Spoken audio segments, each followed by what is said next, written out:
Right, on to the first question. This is from Zach on Instagram.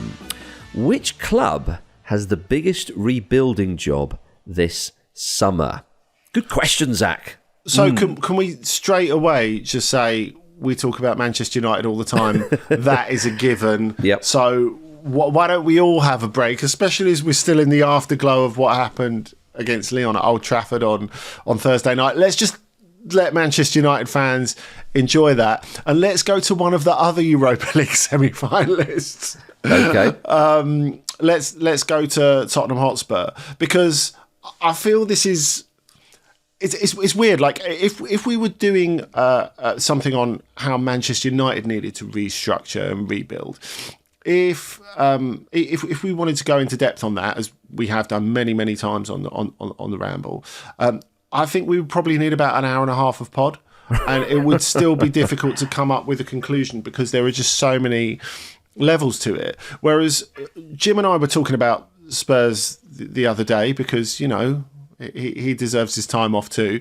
And I think the interesting thing about Spurs is it does feel like a lot easier. They have a lot of good stuff in place already. All they need to do really is fire the coach and find a new owner, and that's it.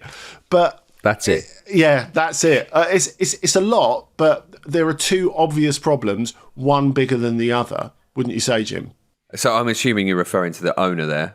Being the bigger thing. Which will potentially limit the scale of the rebuild. Although I do think... this won't be a popular opinion, particularly from an Arsenal fan, but Levy has made them self-sustaining in the way that a lot of clubs would love to be. So he's not been all bad. But it's a funny one, isn't it? Because, you know, the injuries that Tottenham have had this season have to be factored into it. And there is some evidence to suggest that part of that is the training methods that Ange Postecoglou employs, and that this is quite common in his second season. The hamstring injuries in particular that they've had a lot of are potentially a result of that. So in a future where he may not be around, which looks probably more likely than not, that squad, you can expect more availability from it. And I think actually they're in quite a good spot because some of the young players who've come through, like, you know, Lucas Bergvall has been a bit of a bright spot. Jed Spence has took a while to get going, but now looks like a reliable player. You've got Archie Gray in there as well. They all look like valuable players. I think they do need some key upgrades and some more consistent players. But actually... I don't think that it's a major overhaul of the squad that is needed. They need someone who's going to come in and essentially get them playing in a more sensible fashion. I think Manchester United have got a much bigger rebuild than Spurs. Undoubtedly. By volumes, yeah. I know you've already done the caveat there, Andy, about Manchester United. It's hard to stay away from them though, isn't it? But it is. I think with Spurs, if you look at the spine of that side, they do have some decent centre-halves. Jim's already mentioned, you know, a few other players there. They've got a proper centre forward in Solanke who can play. Even Richarlison, I think, is a handy option. Yeah. Whether it's bringing him off the bench or what. Johnson scored a lot of goals. I know he can be a bit of a divisive figure there, but he has scored a lot of goals. I think it's more key positions for Spurs. Whereas with Manchester United, where do you begin, really? I think. And where do you stop? Where do you start? Where do you middle and end? So yeah, with Spurs, I think, and also as well with the ownership and everything. I mean, it's such a mess. Whereas with Spurs, as Jim said, what Levy has done with the club, with the stadium, it's a lovely stadium. But the fact is, you know, we can say that joking around. Manchester United would love a lovely new stadium, shiny stadium, wouldn't they? So as long as we pay for it. Yeah. So I think with Spurs, I understand that, you know, our friend of the show and angry Spurs fan, Big Pav, often says, you know, the club needs an exorcism. I think Spurs, stuff needs to happen in the summer. There's no doubt about that. And what you've said there, Andy, is if they change the coach, is it just more of the same? Because you look at the names that have come through that place. You know, fans are very, very unhappy with Levy. I think that it's a huge thing to get new owners. Don't get me wrong; it's a massive thing, but it is just kind of it's one thing. Whereas Manchester United, I think there's so many bloody things. Yeah, I mean, there's no obvious route to improvement for United. That's the massive issue. It's like after you've sacked the manager, got in a new manager, and you realise it's not any better. but with the owners. That's really what's happened with Manchester United. So I think with Spurs, I mean, I understand the point about Daniel Levy making them sustainable, but he could still invest more. It's kind of like to say that the books are balanced and we're a nice, clean, healthy business. It's a Mike Ashley line, really, isn't it? Just to clarify that comment though, that's not me saying. So there you are, Spurs fans. Get on with it. I'm comparing them to Manchester United specifically with that point. That's to be clear. Of course, but I think. I mean, it is a real frustration. I suppose, Arsenal went through it to not quite the same degree, didn't they, when they moved to the Emirates? It's like, look, we've got the Emirates, and this is what we wanted, and we have a lovely, healthy bank balance. Look at us, and that's enormously frustrating to fans who are paying a lot to get in and not seeing their team get where they want it to go. So. I guess the bigger danger for Spurs ahead of Manchester United really is, do some of those good players go if they, the spine that you referred to, Marcus, go, and do they have more of a rebuild if they don't make the Champions League this season? Now, I mean, as always, there's a question of, who the suitors would be, but you can definitely imagine, say, Romero turning around and going, do I really want to be a part of this? I'm a World Cup winner. Do I want to go and play for, if it was possible, a big Spanish club, for example? I think there's always that to look at. But Arsenal looking for a forward, could they turn Dominic Solanke into the modern day Sol Campbell? Yeah, exactly. Something needs to happen at board level at Spurs as well. I don't think there's any doubt about that. But as we've looked at United, obviously not in any great depth because we don't have the whole weekend to do it. Yeah, but we're trying not to, but we can't help it, can we? I know. I know you wanted to talk about City, Jim, because they've already kind of started that rebuild. Yeah, I think there is a sense, isn't there, that whatever Bernardo Silva says, there are some players north of 30 there that are, that their output isn't what it was in seasons before. And obviously the seasons before are referring to some of the greatest seasons in football we've seen. So that's understandable. But, Kyle Walker will probably go. He's been a huge part of that team for a long time. There's talk of Gundogan getting a new contract, isn't there? I know that, but we obviously know that Kevin De Bruyne is leaving. He is, one of the great midfielders in Premier League history. There'll be possibly Bernardo Silva as well. He always wants to go, and he always stays every summer. Yeah, but even so, they probably, sooner or later they're going to have to replace him, aren't they? So yeah, but he's Danny Glover. He's Danny Glover in Lethal Weapon. I'm too old for this. It's Danny Glover was saying that in the first Lethal Weapon film. I used to think he was saying it by the third one. They got 4 films out of that guy. Yeah. What 4 great films they were, Jim? Yeah. Well, I don't know about 4 of them. at least 3. Second one wasn't so good. I think the interesting thing with City is, unlike Spurs or Manchester United, it's not quite clear how profound the rebuild needs to be. Yeah. Now, of course, part of that is the fact that we don't know where they are for next season in terms of the charges. Will they be in the Premier League? Will they be subject to a huge points total? Will that just be subject to legal action and the can kick down the road and it won't make any difference at all? We just don't know at the moment. Yeah. If and when punishments are made, there will be an appeal, won't there? So they won't be implemented.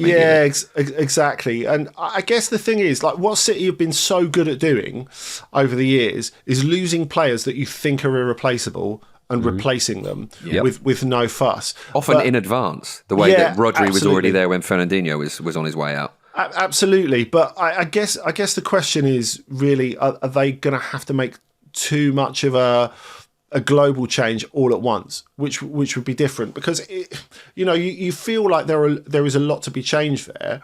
But on the other hand, they don't want to take away from what made them so great in the first place. Having one fallow season, if we take away the charges and all that for a minute, having one fallow season is fine. It's normal. What they have done in winning 4 Premier Leagues in a row, even given the resources, is not normal. So I guess the question is, how much can they go back to that? Is that actually possible? And I guess we're going to find out. It's Would you like me to give an opinion on that, Andy? I know what your opinion is, but please give it. I think that they need to change the coach. That is my opinion with Manchester City. Yep. if he manages to pull something out of the bag next season and they do win the title, say. And that is possible if you look around the other teams in the league. Liverpool will be challenging. But I don't think it's a given to suggest that they will definitely defend their title. Arsenal, I don't think they need a rebuild, but they certainly need some obvious positions coming in and blah, blah, blah, blah. You make the case for others. I think Guardiola, he's staying because I think he wants to do something that he's never done before in his career, which is when it started to dip, can he pick it back up? And I'm not sure he'll do that. But the question was about rebuilds. And Man City, as we saw in the January transfer window, have kind of already started their rebuilds. But I know that Jim or you, Andy, you've mentioned West Ham with regards to rebuilds in the summer. You look at them under Graham Potter. Since he's taken over, there's not really been too much of a new manager bounce. They are floundering in the league in 17th, but very, very fortunate that the three teams below them are toast. They're going to be relegated. You compare them to, say, Wolves, who are down there as well. Well, Wolves have shown something recently under Pereira, winning a handful of games in a row. Now, people might think that may not translate into victories next season. Fine, but they've shown a bit of something, that there's been some sort of click. West Ham, it's been a miserable season, really. Lopetegui, nothing happened there. He left early. Potter's come in, and people are saying, "Okay, Potter needs time." He does need time, but he also needs to deliver something next season. He's got a pass really until the summer, and the only reason why he's got that pass is partially because he's a new manager, but also partially because the three teams below them have been really, really poor this season. So next season, got to deliver. It's a huge summer for West Ham. There's talk of Kurt Zouma coming back from Saudi Arabia to potentially be a starting centre-half, for crying out loud. That's where they are. So Andy, a massive job for West Ham this summer, and that to me is one of the biggest rebuilds that's going to happen in the Premier League. I would agree, and Potter needs help. I think it's clear that what's wrong at West Ham is not necessarily on the bench; it's upstairs. Okay, I think Lopetegui was miscast, but if you go back to the last season and a half under Moyes, at least take away the Conference League, which don't take away that from him, Andy. No, but be realistic about the money they've spent and what they've achieved in the Premier League over the last couple of years, which hasn't been anywhere near enough. And they've got a lot of expensively acquired and good players in that squad, and they still look disjointed and just not any good, really. So, I think it's unrealistic to say that, clearly they need to make some signings, but it's unrealistic to say like just money will fix it. And clearly not just a coach has fixed it as either. So what could fix this then? On the pitch? Honestly, they need a new sporting director. They need to find a way of functioning reasonably. But the sporting director is going to sign players. So where do you think they need to strengthen? No, but it's about pruning the squad as well. Okay. But really, what they need, I think they need a lean squad. They need a squad that retains their best players and adds a few to it. So not a complete revamp of the squad. Potter needs to be well supported, to be helped, to have a full pre-season with those players, because they need to come back and not just get improved results, but look like they know what they're doing, look coherent on the pitch, because those fans have just been checked out for a while because they've been subject to a lot of really terrible football over the last couple of years. And you look at the players on the field, you look at Paquetá, you look at Kudus, you look at Bowen, they should be way better than they are. I definitely agree with that. Is it anywhere particular that you think that they should strengthen on the pitch? I mean, centre-half seems an obvious one. Yeah. But they've got a huge problem because they've gone out and bought centre-halves, none of whom have worked out, and now they're on massive wages, and how they're going to get rid of them. So that's where your sporting director comes in, really, isn't it? To find a buyer for those guys and to replace them with better players. Yeah, and obviously they've got the same old problem of the striker situation. Obviously, Fulkrug's shown a bit of something with injuries and so. Fulkrug's not the answer, is he? Come on. You can't trust him to be fit, though. That's the problem. We're only getting the half Krug. We are. Exactly. If that. Yeah, he's shown a bit of form in France. It's time to get Andy Carroll back, Andy. There we go. Come on. He's having a great time. Look, he can watch Newcastle United in peace without anyone hassling him. Let's just leave him out there in Bordeaux. The croissants are better in France, I'm led to believe. They are. So, I mean, would you be concerned for West Ham next season, Jim? Because it is something needs to happen this summer, but as Andy said, there's financial restraints and so on and so forth. Potter so far hasn't shown much, as I say, but I mean, you can forgive that. But you know what it's like. They've had a few years now of Andy's already mentioned it, a lot of money. Okay, you had that trophy, but it seems a little while away now. Yeah, I wouldn't say I'm worried for them. They're 17th at the moment. I can't conceive of a way that it would get worse than that. What we know from Graham Potter, particularly as he himself mentions it all the time, and I think fairly and rightly so, is that he needs time for his methods to take root into his squad. And he's actually, I think you can weirdly spin this season in a positive light in that regard, because what is the rest of this season for West Ham other than a period of essentially acclimatisation for Potter and for the players looking to get his methods? They weren't really ever threatening to get into Europe. They're not really threatening to go down. So if he gets some of the players he wants in the summer, some of the players that he wants to keep understand how he wants to play, it might actually be a good thing when they sort of gel and it gets a bit better in the future. So I can't imagine. I still think we're at the point with Graham Potter where he has enough kind of credibility attached to his name that you would expect them to be upwardly mobile more than you would expect them to kind of dither and kind of be this kind of nothing-y team that we're seeing from them at the moment. What you said about not being in danger of relegation, do you feel that really affects rebuilds? Not necessarily for like Spurs, United and City, but for West Ham, for example, because you've almost got that little safety net at the moment. Because I don't know about you, I feel like the three teams that come up out of the Championship are going to have a real job again staying in the Premier League, which is a problem for the competitiveness of the league, but that's not really what we're talking about. But does it mean that you've got more time to rebuild if you're a bottom half team, I suppose? You know what? It really might. I mean, if you look at Sheffield United, obviously they were the voucher team last season. They're flying in the Championship this year. They've lost their last 3 games in a row because they've gone, actually, do we want that? Maybe we'll just chuck this. Maybe it's nicer here. It's an interesting point, Andy. I mean, if we start to see, it is a depressing point. If we start to see with regularity that there are the 3 teams who come up and just get shellacked every week, it might provide that sort of extra level of safety net. You can't go on that for crying out loud. But I don't think West Ham will see themselves as a team that are vulnerable to relegation next season. I delivered you consecutive 17th league position finishes. I don't know, chaps. I think West Ham is a club that needs a lot of work over the summer, whether that's more signings, more hours on the training ground. It depends on what they want next season, though. Well, they want better. There's no doubt about that. They want to be at least gunning for, let's be generous, top half, but that's difficult at the moment, but that's where you got to be. And I think next season's big for Potter in this country. I think he's respected perhaps a touch more on the continent, which reflects in some of the jobs he was being offered or rumoured to be offered. But I think if he doesn't do anything at West Ham next season, would another Premier League immediately take a gamble on him? I don't know, but there's still a lot of time between then and now, of course. All right, we're going to take a quick break and answer more of your questions after that. We're going on tour. That's right, Football Ramble Time Tunnel is hitting Newcastle, Birmingham, Manchester, London and Glasgow between the 9th and the 17th of May. Get your tickets by clicking the link in the top corner of this video now.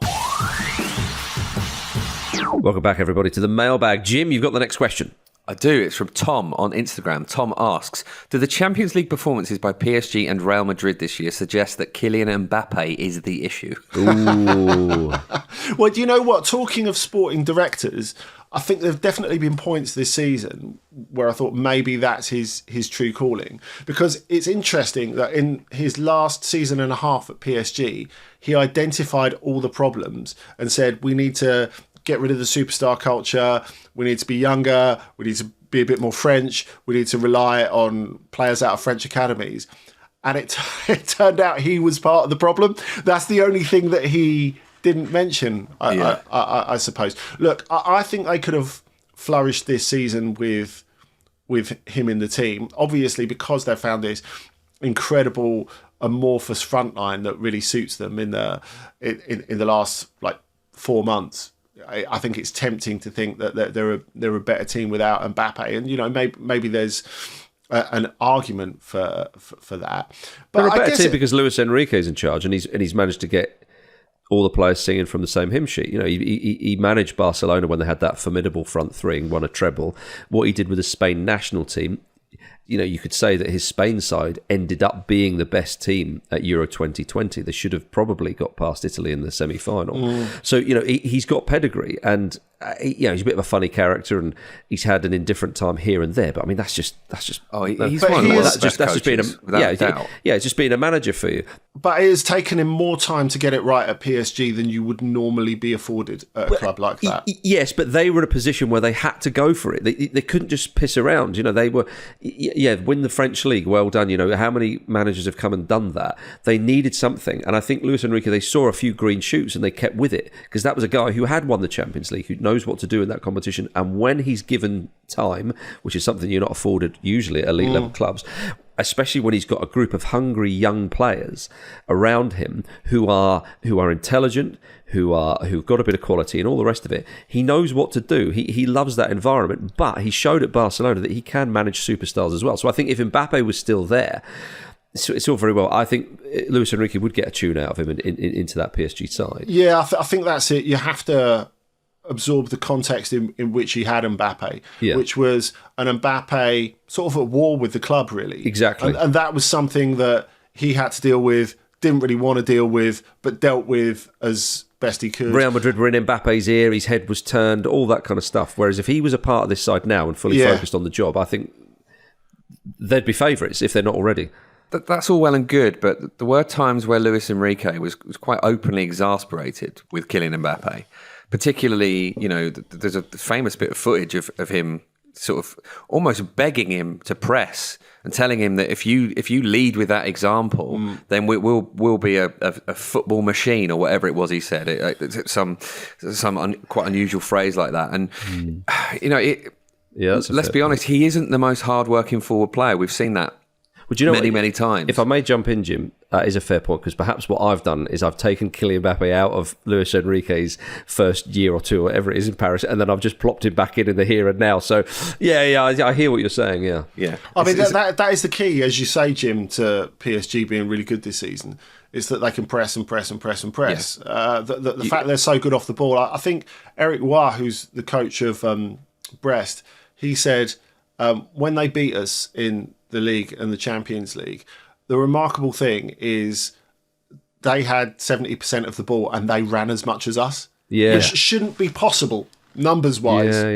You can't have one player not joining in with that, because it just disrupts the whole thing. That's true. Now, of course, Real Madrid, and particularly Real Madrid under Carlo Ancelotti, are completely different. That is not demanded of you. They're not the same style of football. They're quite a defensive team. I think if you go back and look at, say, if we're imagining Mbappé taking the prime Cristiano Ronaldo role, for example, Ronaldo was instructed not to press. So it's something quite different. So when people do Ronaldo-Messi comparisons and talk about, well, if you look at the advanced metrics and, prime Messi and how much he ran off the ball, Ronaldo's not required to do that at Real Madrid for the vast majority of the time that he was there. But I guess it does tell us that actually loads of coaches would love to work without superstars, with great players who are not necessarily superstars, because managing not just the ego, but the outside pressures, the money, all that other stuff as well. You think what was hanging over, all the stuff hanging over Mbappé last season. So the club saying, either you sign or you never play for us again. To the most high-profile player in the world, making him basically give up bonuses to get back in the team, so almost paying to play. And now you've seen that situation go on and on and on, with the fact that Kylian Mbappé suing PSG for 55 million. I mean, Luis Enrique is a guy who's unbelievably confident, but there were loads of bits last year where he must have thought, whoa, this is way beyond my pay grade. Yeah. Why do I have to deal with all this? And I guess you have to be a certain type of coach to come anywhere near dealing with that. Now, Carlo Ancelotti is more that kind of coach who is comfortable with sporting politics, who can relate to board members as much as he can with players. And where Real Madrid are at the moment, you can't put it all on Mbappe. You know, there are a load of other holes in the team. And when we talk about squad building, defensively, I mean, they've been a mess all season. So they could have had PSG's front three, and that would have made absolutely, well, I know we're talking about different styles, but that would have made no difference to them succeeding or failing in Europe, I don't think. Well, I think you're right to say that other areas of that Madrid side, I mean, if Toni Kroos is still in that side and he's a year or two younger, then, I mean, Arsenal don't get the easy ride that they had at the Bernabeu. No. And honestly, Real Madrid was so bad that evening. Arsenal was so good. But you saw... both are true, for sure. Indeed. I mean, they were so bereft of ideas. They were just floating balls in. I mean, like what they needed, if that was their plan, they needed David Beckham to float those balls in, and then I don't know, some sort of Harry Maguire on the end of it. Well, Maguire. I was maybe thinking Morientes. I was going to go with a former Madridista, perhaps a future Madridista in Maguire. Thibaut Courtois was lamenting the lack of a Hosselu, wasn't he? So it was. Yeah, I mean, that's where we were. So Arsenal's backline were magnificent, but absolutely bereft of ideas were Real Madrid. You take out the brains of that side, which was Toni Kroos, and you don't do anything. I mean, it reminds me of when they sold Claude Makelele and just went, yeah, we'll be all right with that, back in the first Galacticos era. And then Zidane and co said, well, you kept the body of the Rolls Royce or whatever, or whichever car he chose, or the Porsche, but you sold the engine. And with this, they sold the brains. And Kroos, Modric is too old. He played in that first leg, of course, at the Emirates, and was completely overrun by much faster and fitter players. And he's 39, so no complaints there. So Mbappe has come into a side which don't have the craft and the intelligence. Intelligence is not the right word. They don't have the craft. I think that's fair. No, I don't think that is unfair. Actually, and also, Andy, if you look at last season's Champions League, Madrid were fortunate to win it in that it was the name that dragged them over the line. I mean, even in the final, Borussia Dortmund had a couple of chances which they should have scored in the first half. You can point to so many games, but fair play, they won it. Bellingham obviously in there doing his stuff. But Mbappe, though, so you've got the wider context of that, but Mbappe it was always going to be, where are they going to fit him in? They wanted him because he was the so-called Galactico, to use that term again. But Vinicius Junior plays in his position, and Vinicius Junior is second in the Ballon d'Or.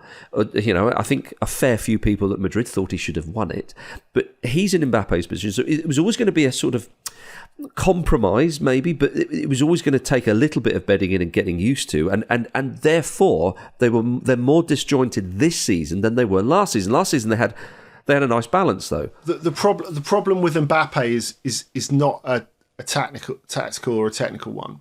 Is how does he fit in terms of the hierarchy? That's really the question. But do you not think where he fits on the pitch is an issue positionally at all? It's an issue, because to me it's almost as if like they signed someone in Jude Bellingham's position this summer just because they're an available superstar. Yeah, totally. It seemed a weird choice. But no, because where Bellingham was playing last season was only ever a stopgap. So I think you look at it, and if you look at it, like last season, Vinicius played a lot of front two in a 4-4-2, so he's not glued to the left. Mbappe played a lot of centre forward, so he's not glued to the left either. So the idea that there can't be that versatility. In fact, if we go back to PSG, who would have said at the start of the season that Ousmane Dembélé would end up playing at centre forward? We're talking about players who don't have to be fixed to certain positions. So that's not the problem. The biggest problem... But there can be a bedding in issue, though.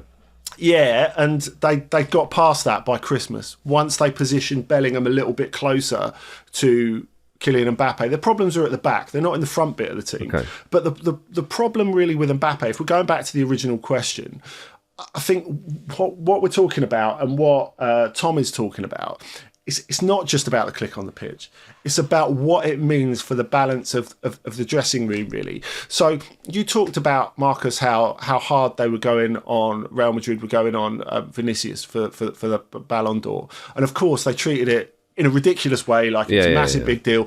That is part of fluffing superstars, isn't it? That is part of making them feel important and feel loved and all the rest of it. But I think it always, when you drop Kylian Mbappé into the middle of this, you're kind of creating a problem in a way. Because say, for example, if Real Madrid had been really good against Arsenal, beat them twice, if they'd have been a bit more consistent in the league recently and they'd gone on to win the treble, let's just imagine that for a second. Now, if that had happened, Okay. if that had happened, do Real Madrid go back and say they win the Club World Cup as well? Do they go back and say, now this year, Vinny really has to win it? Or do they go all in on Mbappe? And if they do go all in on Vinicius for the Ballon d'Or and put that behind him, and it seems like it shouldn't matter, that the team trophies should matter. They should be the only thing that matters. But they go all in on Vinicius, they piss Mbappe off. Or more realistically, if, say, they win all those trophies and Mbappe scores 45, 50 goals in the season, which, he's not a million miles off, and if they'd have carried on, and they go all in on Mbappe for the Ballon d'Or, Vinicius is going, what about me? You were going to war for me last year. Do I want to sign for you again? The only thing I would be interested in, Andy, is if you present both men to Rio Ferdinand, who's he going to shout Ballon d'Or at the loudest? That's how you do it, and that's what Real Madrid would then go for. Yeah, I think the spirit of the question, though, right, is you mentioned, imagine that Real Madrid have won the treble and the Club World Cup and the World Cup and the Nobel Peace Prize and all that.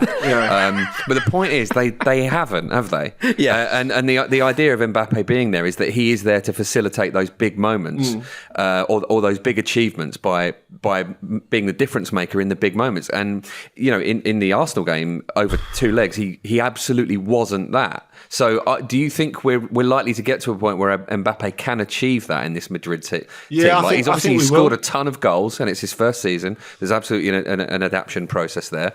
But yeah, you think he will be able to do that? Yeah, I think he will. And honestly, with the defence they've got, and they've had obviously largely due to injuries last season, this season. They've never given him a chance to be the difference. They've never given Vinicius a chance to be the difference. And I think that's a huge issue. You look at other problems in the team. You look at Jude Bellingham at the Emirates sort of covering, 3-4 midfield positions. That's not a Vinicius issue and it's not an Mbappe issue. It's something completely different. So obviously they've got to give him the platform to be able to take those big moments. That's not really a him problem. Welcome back to the Football Ramble mailbag, everybody. Andy, you've got a question. I do. It's from AJ on YouTube. He has asked, Joelinton has become an integral part of Newcastle's team since switching to a central midfield position a few seasons ago, having started his career as a striker. Which other players have made similarly successful position switches? Well, I don't know about you. Mikel Merino. Oh, yes, there we go. Harry Maguire. Harry Maguire.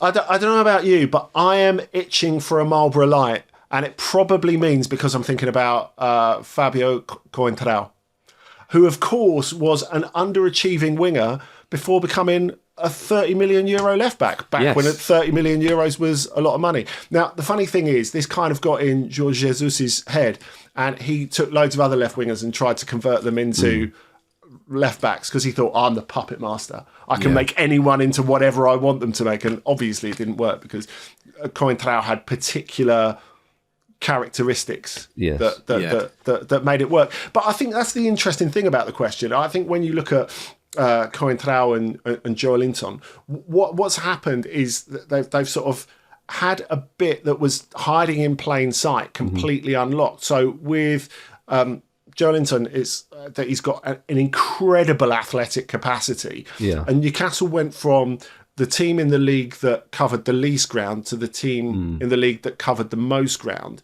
And obviously, you look at the ground that Sandro Tonali, for example, covers, Bruno Guimaraes, who's a wind-up toy that never expires. But Joelinton was a huge part of their revival in the first place because the amount of ground he can cover, the amount of tackles he can make, the work he can do in both boxes. It's one of those things, it makes such perfect sense that you can't work out why it wasn't done before. And the reason I compared that to Coentrão is because once you put him in a deeper position, a little bit like Alphonso Davies, who's another good example of this actually, they've got more room to run into. Yeah, I know what you mean. They've got more time to create momentum so they can go past people. And that's been a huge thing for Alphonso Davies. And, of course, both of those guys turned into pretty good defenders. Well, Joelinton himself, I mean, he looked so bad in front of goal as well. You know, the idea of him getting on the end of a move or having a touch and finish and so he had a tough time. He had a lot of critics. So it was almost like putting him back in the midfield, because you talk about those attributes, but it was because as a striker or a more forward player, it just wasn't happening for him. And you felt sorry for the guy. Definitely. So for him to now be a part of that side and an integral part of that side is quite glorious. You mentioned Cohen Trowell there. Well, you could mention a couple of his former Madrid teammates, but I'll mention one for now, especially down the left-hand side. I mean, Gareth Bale was a fullback. Yeah, former left-back Gareth Bale. You know, I know that you might think, well, it's not a huge change moving up the flank. No, it's but massive. I think absolutely it is huge. Especially what Gareth Bale went on to do. I know he phoned it in for the last however many seasons, but when he was on Son, I mean, he's one of the finest British players of all time.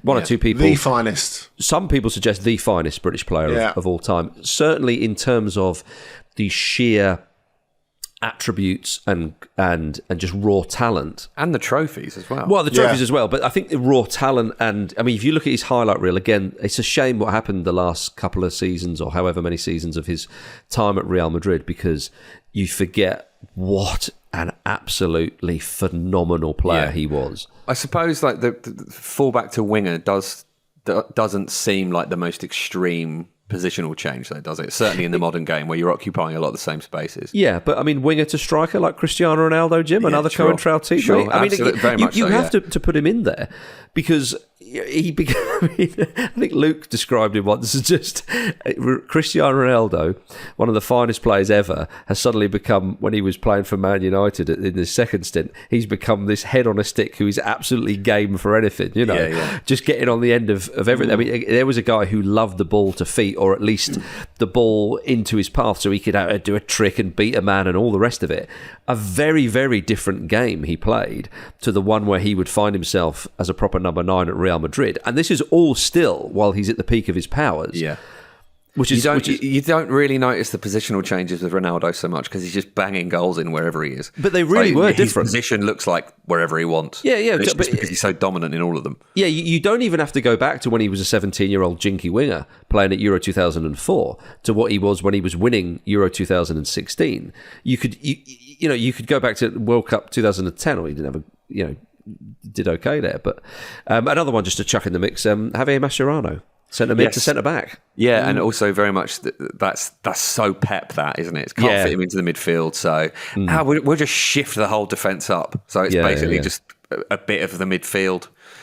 Is there a little word for Ashley Young, who kind of extended his career after Ashley Young. After Lou Van Gaal turned him into a left wing back? Because if you think after that point, he feels a need for Manchester United for a while, and then he goes off and has 2 incredible seasons in Italy and wins Serie A. Yeah, true. If I can just drag it back to Joelinton, purely because I want to reference a little bit of Newcastle United heritage there, which is that it's not the first time they've done this, because they did exactly the same trick with Alan Smith to a much less effective degree, but it was a very comparable situation. I think a really important thing to look at in terms of why this works is the profile of striker that Joelinton was when he joined Newcastle United. You mentioned that he wasn't particularly good in front of goal markers. For Newcastle, yeah. He came in as a sort of a kind of Roberto Firmino, or possibly more realistically, a kind of Emil Heskey style striker. He's meant to be there with his back to goal. He's meant to be linking up play. And actually, we see now he's really, really good on the ball, and he's got all of those attributes. And actually, just moving him a little bit further back has made so much sense, because, as Andy alluded to, those attributes were hiding in plain sight. And I think being freed of the burden of scoring goals, or the expectation of scoring goals, has been a really, really good thing for him, and has absolutely allowed him to thrive in this situation. And I wonder, as football fans, as people who've never played the game to any high level, if we're maybe guilty of thinking too rigidly certainly in the modern game, about players' skill sets. This idea that a midfielder can only be a footballer to a high level in this very particular setup, in this very particular system. When obviously these are all really, really high quality athletes, where their skill sets are probably a bit more tangible, a bit more mouldable. Ben White's a great example. Never looked like a fullback. Now he looks like he's never not been a fullback. You do see it possibly more often than we think. And I wonder if we just actually, I can't believe I'm saying this, but I'm wondering if we don't give footballers enough credit sometimes. Yeah, quite possibly. Although a lot of them have got a lot of credit in the bank, Jim. Sure. And according to Elon Musk, that's all that matters, of course. Go on the Muskrat. We're finished with this question from Chris on Instagram. Which country would you most like to watch a game in that you haven't already? We'll have to you first, Jim. So I've been quite lucky. Scotland? I haven't seen a game in Scotland, actually. Oh, really nice. But I've been lucky enough to see games in Italy, Spain, Germany, and I saw a game at Euro 2012 as well. So I saw a game in Ukraine, but I'm going to count that as a major tournament as well, because it feels like the world comes with the tournament, doesn't it? Well, Euros aren't a major tournament, Jim. You're on safe ground there. Indeed. So I think... You can't count Ukraine, though. But no. Well, I'm just giving some context. I think Brazil would be the place where I'd really like to see a game. I think it would be probably a very different experience from that you would get in Europe. Andy, I know you presumably have seen games out there. Yes. As have I, Jim. Sure, of course. Yeah, of course. I have nipples, Jim. Could you milk me? I would. Let's see. We'll do that for Patreon. Yeah, I mean, so am I missing out? Am I right to be jonesing for that? Are you asking Andy or me? Both of you. Yeah. Right. If you're going to sulk about it. Yeah, I mean, it's all right. It's all right. It's football, isn't it? Yeah. Oh, great. Imagine Chris will be delighted with that answer. Don't tell him, Andy. Let him go out there for himself and see what it's like. That was enjoyable. Look, I had to go through the list because I was at an airport waiting for a delayed flight a couple of years ago, and I think I've written everything down over the last couple of years, like the games I've been to and the stadiums I've been to, because Nerd. Well, I don't mind that. I got to a point where I thought I might forget some of them. Yeah. So I just started writing them down. So I can tell you I've been to 226 grounds in 29 countries. That's great. And so I had to go through the countries I haven't been to. First one that springs to mind is Mexico. I've not been to a match in Mexico, and I would love to go to a match in Mexico. Ideally, but have you seen Andre Pierre Gignac play for Tigres at home? I would love to do that. Well, I'll tell you what I have seen, Andy. I saw the 10,000th goal scored at the Azteca Stadium. Thanks very much. Fireworks and everything. So you think in Mexico? I like that. Yeah, definitely. Good answer. I think I would be a bit closer to home, and I know you've seen games in the country that is now called Turkey, but I'd love to see a game in Turkey. I mean, just worth it. We know the atmosphere, we know the rivalries and all the rest of it, and you know, it's obviously so good and attractive, that league, that Jose Mourinho couldn't resist it, and he's been absolutely pouring with praise about the place and about the league. Yeah, he has been. Yeah. I think because he paints a wonderful picture. Because he's so incredibly insulting about Turkish football on every level, I think that's why they make so much noise, to drown him out. But yeah, if you haven't been to a game in Turkish Super League, I would obviously strongly recommend it. Or if not, just get our film from OTC YouTube on your telly and just like whack it up as loud as you can. And I have watched that, Andy, which makes me want to go even more. When will you invite me? So in the Netherlands, there's a derby. It's called the Spakenburg derby between SV Spakenburg and Ijsemil Vogels. I believe that's pronounced. Probably isn't. And it's a tiny, tiny town with two teams in it. And whenever they play each other, it's like a big carnival in the town, and I think that'd be something to experience. I think a big Dutch league game. I know you're talking about a lower league side there, but I'd love to see one of the big games in the Netherlands. Yeah. I've never seen a game in the Eredivisie. Worth it. But yeah, I can imagine again that is quite something. So there you are, Chris. I've no doubt you yourself have some countries that you'd like to visit. So get in touch and let us know where you would like to watch your football. And of course, do send us your responses, opinions, and questions on anything that we've talked about this week or in previous weeks for next week's mailbag. And subscribe on YouTube or wherever you get your podcasts.